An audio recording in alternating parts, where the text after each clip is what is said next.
এইরকম আপনাদেরকে ঘন্টার পর ঘন্টা আমরা বলতে পারবো সব থেকে গুরুত্বপূর্ণ একটা খবর দেখেন, এটা বিবিসি, আল জাজিরা, সিএনএন সবাই রিপোর্ট করেছে।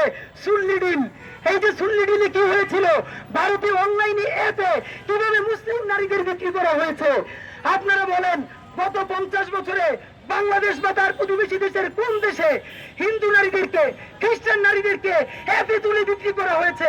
এইটা তো আইএমএ জাহিলিয়াতকেও ছাড়িয়ে গেছে।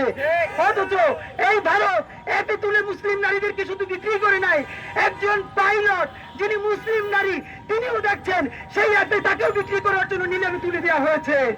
বন্ধুরা আমার, আপনারা জানেন দর্শকদের আগাম মুক্তির দাবিতে যেইটা করা হয়েছিল, আমাদের মুসলমান বোনকে ধর্ষণ করেছিল, সেই দর্শকদেরকে আগেই আদালত তাদেরকে খারিজ দিয়ে দিয়েছে। ভারতের চাকরিতে বৈষম্যের শিকার মুসলিম নারীরা, এগুলো তো কোনো ছোট ব্যাপার, এগুলো আমরা বলতে চাই না। আপনাদেরকে সর্বশেষ দেখাতে চাই, দাঙ্গায় খালাস পেল হিন্দুরা। একটা কথা খেয়াল করেন, গত ভারতের ইতিহাসে যতগুলো দাঙ্গা হয়েছে প্রত্যেকটা দাঙ্গা